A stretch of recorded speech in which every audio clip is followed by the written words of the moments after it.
আচ্ছা, তারপরে আসতেছে আমরা হলো অ্যাসেট ট্যাগিং সিস্টেম। হ্যাঁ, আচ্ছা, তাহলে হচ্ছিল আমার অ্যাসেট ট্যাগিং সিস্টেমটা যেটা আর কি, যেটা হচ্ছিল আপনারা অলরেডি হচ্ছিল নোন, যে প্রত্যেকটা অ্যাসেট হচ্ছিল অর্গানাইজেশন গুলো হচ্ছিল একটা স্টিকার বা একটা ট্যাগ লাগাই দেয় যেটার মধ্যে একটা অ্যাসেট নাম্বার থাকে। হ্যাঁ, এখন এই অ্যাসেট ট্যাগিং ব্যাপারটা আসলে কখন করতে হবে? ফার্স্ট অফ অল হচ্ছিল আপনি যখন একটা অ্যাসেট আপনার বুকস অফ অ্যাকাউন্টসে হচ্ছিল আপনি হচ্ছিল রিকগনাইজ করে ফেলবেন যে এটা আজকে থেকে আমার অ্যাসেট, ইমিডিয়েটলি হচ্ছিল অ্যাসেট ট্যাগিংটা করতে হবে। হ্যাঁ, কেন ইমিডিয়েটলি অ্যাসেট ট্যাগিংটা করতে হবে? আদারওয়াইজ না হয় দেখা যাবে হচ্ছিল আপনি ওই ট্যাগিং করতে ভুলে গেছেন, তখন ওই অ্যাসেটটা সবসময় আনট্যাগ অবস্থায় থেকে যাবে।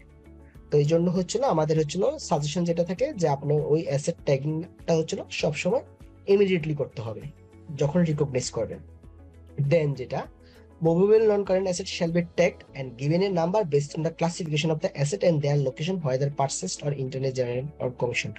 আচ্ছা, এটা আমরা নেক্সট স্লাইডে গেলে বুঝতে পারবো। যখন একটা অ্যাসেট ট্যাগিং করব, এই ট্যাগিং এর হচ্ছিল কয়েকটা হচ্ছিল আপনার হচ্ছিল মানে একটা অ্যাসেট ট্যাগিং নাম্বারে মানে অনেকগুলো হচ্ছিল আপনার মানে পজিশন থাকে।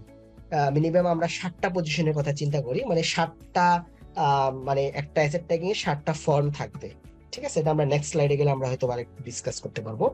আরেকটা হচ্ছিল অ্যাসেট ট্যাগিংটা হচ্ছিল এমন ভাবে করতে হবে যাতে মনে করেন হচ্ছিল এটা খুব এফিসিয়েন্টলি রিট্রাইভ করা যায়। ধরেন মনে করেন একটা অ্যাসেট ট্যাগিং এমন একটা জায়গায় ট্যাগিং করলেন যেটা মানে ওই আমার ট্যাগিংটা দেখার জন্য পুরো মেশিনটি হয়েছিল আমাকে হচ্ছিল আপনার খুলতে হচ্ছে, এরকম জায়গায় না, মানে এমন একটা জায়গায় করতে হবে, ভিজিবল জায়গায়, আমি যাতে খুব এফিসিয়েন্টলি হচ্ছিল আমি হচ্ছিল ট্যাগিংটা করতে পারি। আচ্ছা, এই হচ্ছিল আমার বেসিক্যালি হচ্ছিল আমার একটা অ্যাসেট ট্যাগিং এ আমরা 7টা পার্ট চিন্তা করি কি, যে একটা অ্যাসেট ট্যাগিং এর মিনিমাম 7টা পার্ট থাকতে হবে। কি কি? ধরেন আমার এই যে প্রথম যে আমি যে স্টেজ যেটা বললাম ঢাকুল জুড়ি, এটা দিয়ে ধরেন হচ্ছিল ওই অ্যাসেটটার নাম্বারটা দেখে আমি বুঝতে পারবো, ধরেন 12 ধরেন নাম্বারটা দ্বারা আমি বুঝতে পারবো এটা অ্যাসেটে, এটা হচ্ছিল আমার অফিসের এইচআর ইউজ করতেছে। তারপর হচ্ছিল আমার হচ্ছিল অপারেটিং ইউনিট বা কনসার্ন, এই অ্যাসেটটা হচ্ছিল কার কনসার্নে আছে, এটা হচ্ছিল আমার ধরেন হচ্ছিল অ্যাডমিনিস্ট্রেশনের কনসার্নে আছে। ডিপার্টমেন্ট, এটা আমার হচ্ছিল কোন ডিপার্টমেন্টে আমার ইউজ করতেছে। আমার হচ্ছিল আইডেন্টিফিকেশন অফ দ্য সেকশন, আমি হচ্ছিল ওটা ধরেন বিভিন্ন সময় বিভিন্ন সেকশন ভাগ থাকে আর কি, এক একটা ডিপার্টমেন্টেও বিভিন্ন সেকশন ভাগ থাকে। এইচআর এর রিক্রুটমেন্ট সেকশন বা এইচআর এর যে ট্রেনিং সেকশন সে ইউজ করতেছে। তারপরে যে প্রশ্নটা থাকবে এটা দ্বারা আমি বুঝতে পারি যে এটা কোন ক্যাটাগরির অ্যাসেট।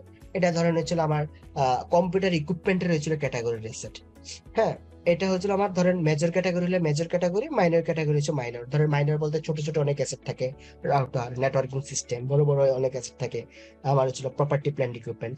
এবং লাস্ট 4টা ডিজিট মূলত হচ্ছিল একটা নিউমেরিক্যাল আইডেন্টিফিকেশন নাম্বার।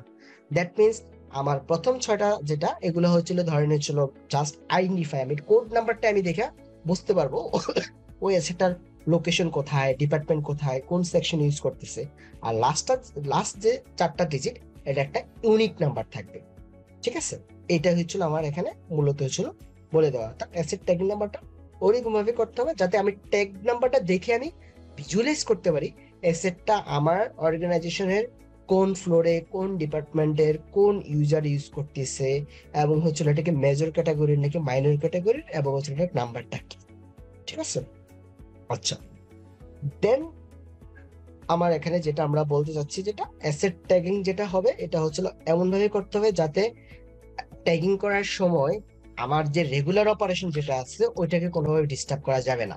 ধরেন আপনি ট্যাগিং করতে গেলেন, ট্যাগিং করতে গিয়ে আপনি অ্যাসেট খুলতেছেন, ইয়ে করতেছেন, এটা করা যাবে না।